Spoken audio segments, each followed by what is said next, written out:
Madame, monsieur, bonsoir. C'est l'événement sportif de ce week-end. Le départ des 24 heures motonautiques de Rouen a été donné tout à l'heure à 16 heures. Vous le savez, il s'agit de la plus importante course d'endurance au monde.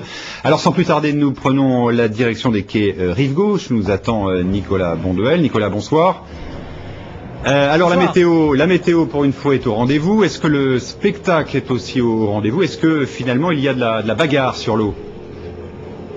Alors c'est le moins qu'on puisse dire, il y a de la bagarre puisque au fur et à mesure depuis le départ tout à l'heure à 16 h, on change de leader quasiment toutes les demi-heures, je crois on peut le dire. Donc il y a vraiment de la bagarre. Le temps, vous l'avez dit, est absolument super, vous le voyez derrière moi, un soleil extraordinaire, une eau, un bassin dont tout le monde nous dit qu'il est absolument super, bien qu'en ce moment, eh bien, il commence à y avoir un petit peu de vagues, ça remue un petit peu et on sent que les bateaux tapent un petit peu plus. Alors, il y a de la bagarre. Où en sommes-nous en ce moment? Voyez ces images que l'on peut vous proposer maintenant. Les images à 19 h avec le classement il y a quelques instants seulement. C'est le bateau numéro 5 du team Powerboat, piloté notamment par Franck Revers, qui vient de prendre la tête, suivi des vainqueurs de l'an passé. L'équipage SPM avec Boyard, Petiot, vous les connaissez, Savin et Le Canu, les vainqueurs de l'an passé. Sont en troisième position, un team qui était très attendu avec des moteurs Johnson, le team RMSN. Et puis arrive en septième position seulement, le numéro 18 avec Philippe Chiappe. Alors, nous allons ensemble revenir sur le départ, si vous le voulez bien, parce que c'est vraiment l'événement à Rouen. On vient à Rouen pour voir un départ extraordinaire. Et pour une fois, il s'est passé sous le soleil. Regardez ces images, une quarantaine de bateaux. Ils ont été rejoints par le bateau du commissaire qui les a emmenés jusqu'à la bouée jaune. Une bouée jaune qui doit se passer à 16 h, pas avant. Top, il est 16 h. Voici le flot de bateaux. Il y a donc sur ce bassin 3 catégories de bateaux, les S1, S2, S3, les plus puissants étant les S3000, 3000 cm3, 200 km/h sur l'eau. Et puis les S2 tournent également, les S2000 à un peu moins de 200 km/h. Et il reste la catégorie S850 qui, elle, tourne à peu près à 140 km/h. Pour bien s'y reconnaître, il y a deux bouées. Les bateaux les plus rapides tournent sur un circuit intérieur à l'île Lacroix. Ils font le tour de la bouée jaune. Les bateaux les moins rapides, les 850, vont faire le grand tour, 3 km 800, et passer à l'extérieur du côté de la bouée blanche. Le public est au rendez-vous, je ne sais pas combien ils étaient tout à l'heure, mais il n'y avait plus une seule place pour voir le départ. C'est vraiment à voir, à suivre. Alors, avons-nous le reportage où nous allons pouvoir vivre un petit peu ce départ de la course?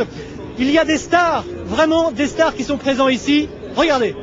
Ils sont incontestablement les stars de ces 24 heures. Philippe Chiappe et Philippe De Setter forment l'équipe de France en F1 dans le championnat du monde de vitesse motonautique. À quelques jours de la reprise de leur compétition, ils n'auraient pour rien au monde manqué le rendez-vous de Rouen et leur bateau affiche clairement leurs ambitions. C'est un bateau de F1, c'est le bateau de Philippe Chiappe qui a été construit par David Moore, qui est un local de l'étape. Ce bateau a été fait exclusivement pour le championnat du monde de Formule 1 et il a été conditionné pour ça. Et on s'est rendu compte qu'il avait vraiment des qualités de passage dans la vague. C'est un bateau solide, bien fait. Donc on a décidé de le décliner en endurance.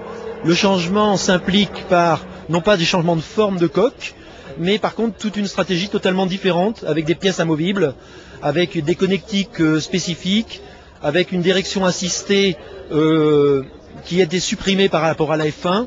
Donc vraiment, il y a eu près de 2 mois de travail, uniquement pour le mettre en configuration endurance, avec une priorité, le confort de pilotage. 16 h, le départ, le 18 emmené par Philippe Chiappe joue la prudence et reste dans le peloton, mais dès la fin du premier tour, il se présente en tête. 17 h 30, premier ravitaillement et changement de pilote. Premier commentaire aussi. Fabuleux, du soleil comme ça à Rouen, ça fait vraiment plaisir. L'eau, elle est magnifique. Tout petit peu dur sur la fin, mais génial, vraiment génial. Retour dans les stands. Philippe est applaudi, les ordinateurs, eux, analysent, le GPS donne la position du bateau. Les 24 heures ne font que commencer. Voilà, les 24 heures continuent. On vous invite à venir nous rejoindre et à voir tout ça. Ça va durer jusqu'à demain 16 h. Et pendant toute la nuit, ça va tourner, il y aura des animations. Il y a cette année, vous l'avez peut-être vu sur les images, un écran géant qui est installé. La course est retransmise et commentée par des professionnels. C'est vraiment un rendez-vous qui prend vraiment beaucoup d'ampleur. Et quand des teams de F1 comme celui que vous venez de voir se présentent avec de superbes bateaux, avec un stand magnifique, c'est aussi pour essayer de promouvoir ce sport qui mérite vraiment d'être un petit peu plus dans les téléviseurs et près des passionnés. Alors qui sont ces gens qui pilotent ces monstres mécaniques? Des gros braves, direz-vous? Absolument pas. Regardez à côté de moi, je vous présente Marilyn Hérichet. Bonsoir. Bonsoir Nicolas. Marilyn, vous êtes pilote dans la seconde catégorie, les S2. Cette année, pour la première fois dans la seconde catégorie, oui. Et sinon, vous participez au championnat d'Europe, au championnat du monde dans la catégorie de vitesse en F4. Et vous êtes la seule française à ce niveau-là. Oui, malheureusement, j'aurais souhaité une course avec beaucoup plus de femmes, surtout sur les autres championnats, mais c'est très difficile. Moi, je suis quand même une privilégiée. Ici, il n'y a que 4 femmes. Alors, un mot pour dire que la passion avec vous, la passion de mototisme va jusqu'à vous être mariée, par exemple, à l'occasion des 24 heures il y a quelques années? Oui, en fait, c'est moi qui ai emmené mon mari en bateau, on va dire, en 1992. Je lui ai fait connaître un petit peu ce sport. Et ensuite, on a décidé de se marier en 99 sur le parc à bateau en combinaison de pilote pour médiatiser aussi notre sport parce qu'on n'est pas assez reconnu malheureusement et médiatiquement ce qui fait qu'on a beaucoup de mal à trouver des partenaires. Et tous les ans, nous fêtons notre anniversaire de mariage le 1er mai sur le parc à bateau. Voilà un petit clin d'œil qu'on voulait faire avec cette pilote qui fait partie du team OTR Olympique Team Rouennais, le numéro 30 à suivre. Merci Nicolas, et s'il nous reste un peu de temps, on vous retrouvera à la fin de ce journal.